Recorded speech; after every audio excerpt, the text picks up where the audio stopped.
Hello there, I'm Big Ali. Superman, huge hit. Massive hit. Well, so far. So first weekend, I think it's done like $217 million in its first weekend, which I don't think is Avengers high, but it's still like crazy high, particularly for DC. This is like DC heyday money. Good for you. They haven't had a smash hit DC movie for a long time. And did I predict this? Yeah, I guess I thought this was going to happen. But I could have sworn I was reading online that they were going woke and they were going to go broke. I kept reading that they were going woke and there's no way this film was going to succeed and it was going to crash and burn because they said it was an immigrant story and it's a little bit, like political. So there's no way this film could have succeeded. I saw it. There were videos online about it. Surely it was always going to fail. No, it didn't. It didn't fail. And this isn't even me being smug. This is...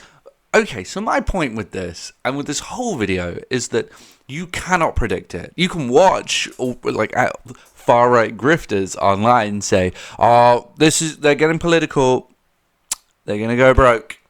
Yeah, go woke, go broke. Warner Brothers are going to go broke. DC, going to go... Okie dokie, artichoke. It's... Obviously...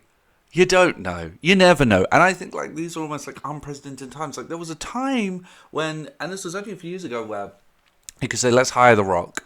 To a lesser extent, let's hire Vin Diesel, someone like that, or let's make a superhero movie and that way it will succeed. And there was a time when that worked, we were going through that bubble. But I just think we're so cynical nowadays that things like that don't work. The superhero bubble has kind of burst. And I don't know, man, these uber mega stars aren't really hitting it like they used to. I don't really think we're all about Hollywood celebrity culture as much as we used to be. And actually people would rather see someone maybe referential that they watch online or something like that. And Hollywood just hasn't shifted with that. So these kind of formulas don't really work. And I guess it's impossible to be a cinematic marketer at the moment because how do you know? How do you know what's going to succeed and what's not? And I really do mean that. I don't have an answer to that question. I think a lot of marketing has become so organic, and it's become so organic that the non-organic stuff just isn't pushing through and isn't working anymore. And I think the clearest example of this is a film like Oppenheimer, where this is no hate on Oppenheimer. It's my favorite movie of all time. I love it to death. But it's a 3-hour biopic about someone who most people hadn't even heard of building a bomb. It made almost $1 billion. It made $900 million in the box office. How the hell did that happen? And don't say it was just Nolan, because Tenet previously was one of his least successful films of all time. So I don't want to hear that. But yeah, how did Oppenheimer do so well? Because we created Barbieheimer. And I mean, we created Barbieheimer. Some people noticed that it's kind of funny how these two films were releasing at the same time, but were completely different genres, pink and black. And so the marketers grabbed hold of that and, went with it. And you could say that, okay, well, that's the marketing team doing a good job. But is it? Without that birth, they would have had nothing. And who knows how successful Oppenheimer would or wouldn't have been. Again, it's a 3-hour-long biopic about a guy making a bomb. How could they have made that a successful marketing campaign without our help? The issue with that is you can't recreate that. You know what I mean? You just can't recreate it. And nowadays, you don't really know what's going to do well. And a lot of people, when it comes to the go woke, go broke brigade, which how many times do you have to be proven wrong? I don't know. But when it comes to that, a lot of people point to films like Snow White, which obviously didn't do as well as they wanted it to. Still, by the way, I think made $300 and something million. So don't worry about it. Do you have $250 million? Do you? And I know you have to match that against marketing and the budget of the film, etc. And I know that I think maybe the internet did have a bit of a hand in that, just a little bit. But when you really think about it, Snow White, and a lot of people would say, well, films like Beauty and the Beast succeeded, and I do think the existence of Snow White exists because of Beauty and the Beast. For anyone who doesn't know, Beauty and the Beast made a ton of money. I can't remember what it was, but it was way more than it should have made. That film sucks. But yeah, when it comes to a film like Beauty and the Beast, when you think about it, it makes sense when compared to Snow White. And I still think it's odd that they released Snow White of all films. I thought it was when the trailer came out, and I still think it is to this day. I don't think it's because of Rachel Zegler, I'm not entirely sure, the lady from the Hunger Games film. I don't think it's because of her, but I do think that a lot of that stuff did have maybe a bit of a negative impact. But I would say, moreover, it's that Beauty and the Beast was made, I think, in the 90s, late 80s, 90s. And it came out in 2017 when marketing to millennials was like an all-time high. And, millennials, we're a little bit chuggy and we fall for things quite easily, I think. Well, not fall for things, but like we get excited about things that we're told to be excited about quite easily. That's why Potterheads of our generation. My generation too, But so when Beauty and the Beast came out, there were a lot of millennials who were like, oh my God, this is going to make me, this is the film I watched when I was a kid, the film I grew up on. I love this movie. I want to go and see it again. But Snow White, dude, wasn't that made in the 30s?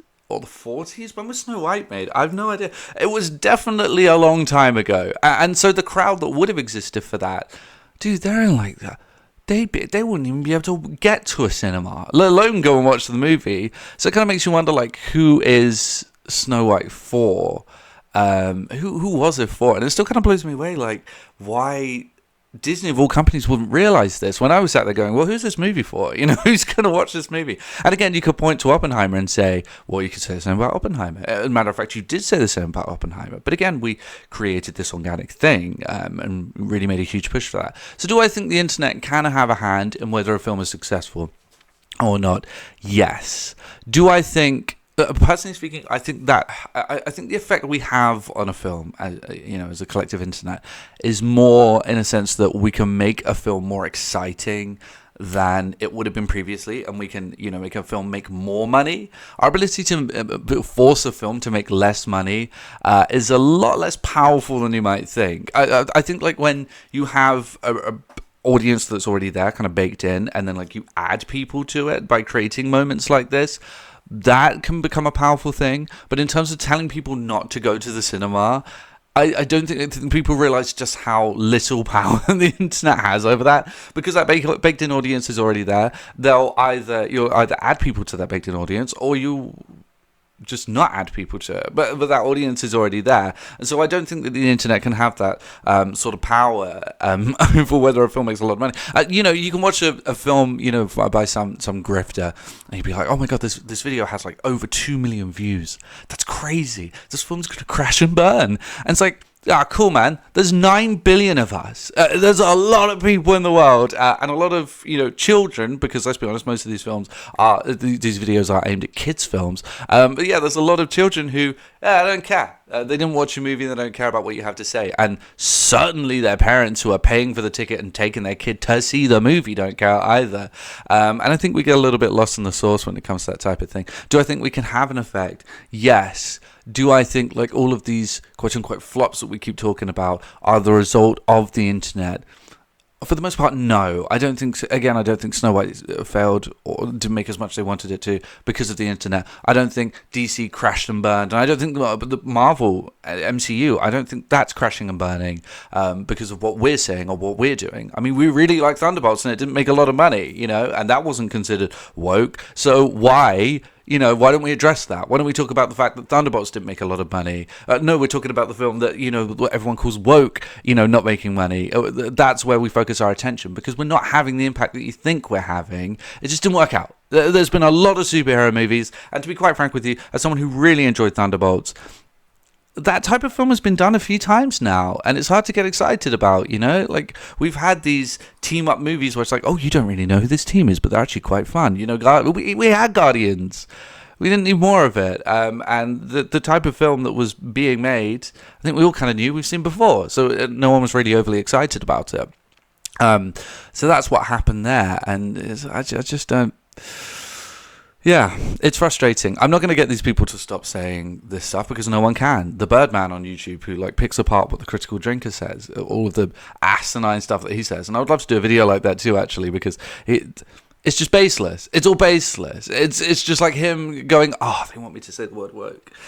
Oh, I have to talk about how women. Oh, I have to talk about women in cinema. Can I just? Oh, fuck me, Jesus Christ! That's all those videos are.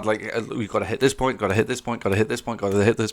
And then people like that will complain about films being too cookie cutter. When it's like your video has a template. It has points that you have to hit in order to garner engagement and have a relevant thumbnail and title and stuff like that. You're making your videos in that way and you are but it's just frustrating. Superman's doing great, it's doing well, it's doing woke, and Slay per man. Slave per man.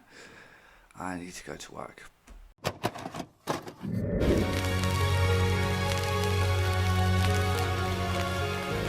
The PlayStation is only $149, and you can also get leading titles.